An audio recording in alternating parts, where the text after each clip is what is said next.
Using Camera Raw features. Camera Raw, you may have heard of it. It's a 16-bit format and it contains a lot of controllable data. So when we're talking about photography and images, we talk about Camera Raw as being the highest quality that's out there.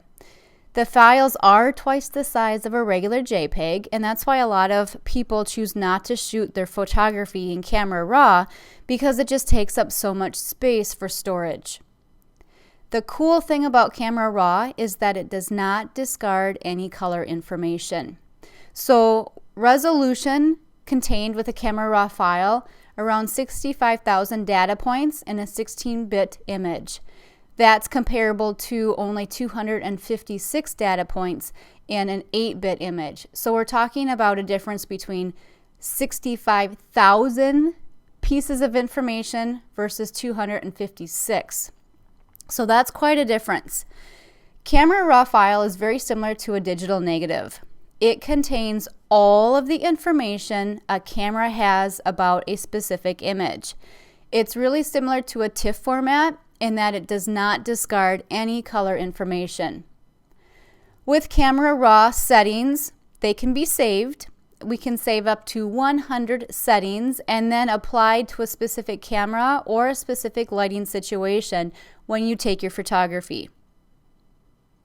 So there's two different things we can talk about. Raw capture is how the photo is captured from the camera, and then raw processing, which is using the Adobe Camera Raw dialog box. And we get to that through Bridge. So we're going to focus on Adobe Bridge in this lesson rather than work in Photoshop. So when I'm in Adobe Bridge, this is a tool for organization, for seeing your files. It does have some metadata available depending on how the photo was taken. So in this case, I wanted just to share with you two different files. They're the same. One is a JPEG, one is a .dng, and we'll talk about DNG here in a moment. That's the file type that we're looking for in a Camera Raw. Also notice in Adobe Bridge, I have an icon here up in the top right corner. This little circular icon indicates that this has Camera Raw information. So when I'm in Adobe Bridge, if I do a Control-O, we'll do with this file right here. If I do a Control or Command-O for open, it opens that file in Photoshop just like this. Now if I minimize this, go back to Bridge, and on that same file I do a Control or Command-R. What happens is I now am in Camera Raw. So you still see Adobe Bridge here up at the top, but I have this dialog box, kind of a new window that opens, and I am now editing in Camera Raw. I'm entering into Camera Raw processing with this Camera Raw dialog box. I'm going to click done on this for just a moment and show you one other way that you can open these. With my file selected, I can go under the file menu here in Bridge, and I can choose to open in Camera Raw. So there you can see my shortcut, Command or Control R. So that's how we get these files into Camera Raw dialog box for editing. I don't have to start with a Camera Raw file. So some of you have the capability to shoot in the RAW format from your camera. Some of you don't. So I can open up typical JPEGs. I can open up TIFFs, either one of those, in Camera Raw. And so I'm going to go ahead and open both of these two JPEGs. Control click so that I can click multiple files. Shift click if they were in sequence. Control click if I want to hand pick the files I want to open. And I'm going to choose to open this in Camera Raw. So I can either click Control R or go under my file menu. Now one other thing that I can do as well, let me travel back to Photoshop here. This is Photoshop. So in Photoshop, if I have a photo that I've opened or an image that I've opened in Photoshop, I can go under the filter menu and I can click Camera Raw filter. This also opens either JPEGs or TIFFs in Camera Raw. So a lot of different methods that you can use to get to the same point. So let's go back to my Camera Raw dialog box. So in the Camera Raw dialog box, I just want to give you a little tour of what you see. Now down at the bottom, let's start down here in the lower right corner.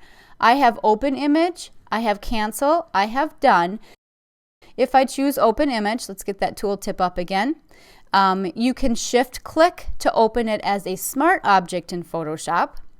Cancel, of course, does as you think it would. It closes the dialog box without accepting any changes. And again, in all of these dialog boxes, if you option click or alt click the cancel button, it will reset. So any changes that you've done up here before clicking OK or accepting it or closing the box, you can reset everything if you want to sort of start over.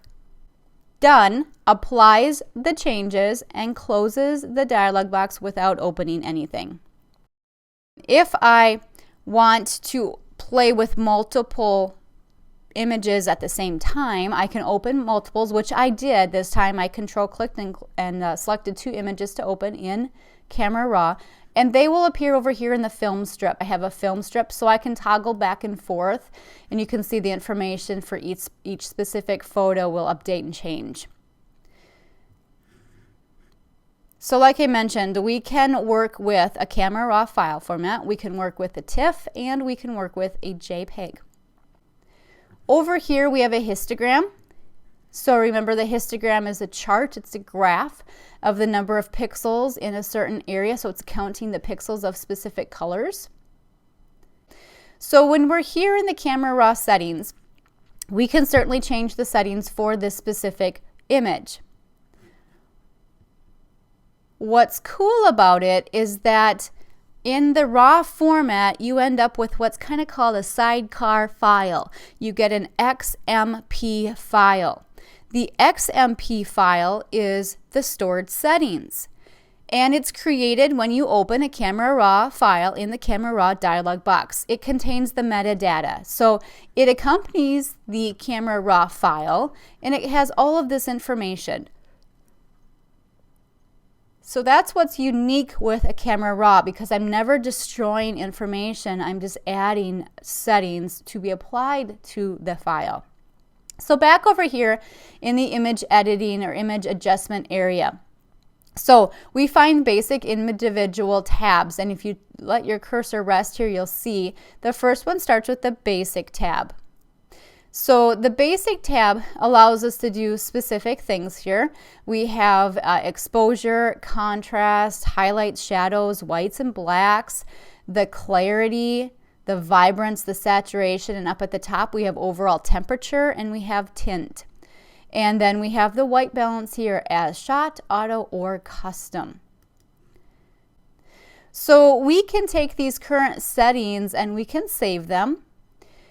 We can load settings, and we can reset the Camera Raw defaults. So there's all kinds of really cool things that we can do here. Now in the next one, this is the tone curve. This finely tunes the tonality using a parametric curve and a point curve. So it kind of looks like a histogram with what we're more familiar with, the curves dialog box. The next one is detail. And this just sharpens the images or potentially reduces noise that would degrade the image quality. Lens correction, and this compensates for any kind of chromatic aberration and vignetting that's caused by camera lenses. Sometimes we talk about you know, a bird's fisheye or a barrel distortion. Some of that can be fixed right here. The FX always stands for effects. This simulates, you know, file grain if we want. We can do just different kinds of post-crop vignettes here as well. And here's the grain in the post-crop vignetting. The camera calibration, this corrects a color cast. potentially in the shadows, and it adjusts for the non-neutral colors to compensate for differences between your camera, the behavior of the camera, and the camera raw profile for your particular camera model. So you can adjust the camera raw settings to sort of recreate the colors in a photo more accurately. And so here we can adjust, of course, the red, the green, and the blue. The adjustment settings here are stored within the camera raw database file or in that Sidecar XMP file that we mentioned. The presets here, this is where we can save or apply sets of image adjustment settings. I don't have any at the moment. Now what we do is we use Bridge to copy and paste camera raw settings from one image to another. And what I'm talking about here, let's just go ahead and do done on these. Done. When you look at this file here, this is a DNG file. Remember I told you that the digital negative format is how we look at that camera raw, Adobe DNG. And it's really an archival format for the camera raw files that contain the raw image data created with the digital camera, as well as the metadata that defines what that data means. So it's designed to provide compatibility among the different types of camera raw file formats that are starting to become popular out there. Now when I'm in Bridge, I can select some files here and I can go under Edit and I can choose Develop Settings right here. In the Develop Settings, I can click either to copy the camera raw settings, or if I'm wanting to paste it, then I would choose to paste. So I copy it to the clipboard, so to speak, and then I can paste it onto other files. So I'm able to use Bridge here to copy and paste camera raw settings from one image to the other. So if I've done some massive color correcting and in my whole photo shoot I need to apply those to specific images, I certainly can do that. All right, let's go back into camera raw here. And remember, this is my DNG file. I'm going to do a Control R to open this back into Color Raw. So some of the tools that we see here in Camera Raw are repetitive of the Photoshop tools. For instance, up here we recognize the Zoom tool and the Hand tool. The next tool is a White Balance tool and a Color Sampler tool. We are familiar with the Color Sampler tool. So you can do some editing here in Camera Raw before you go into Photoshop. Of course, that red eye. Then we have an adjustment brush where we can play with exposure and brightness, contrast, saturation, clarity, sharpness, and overall color.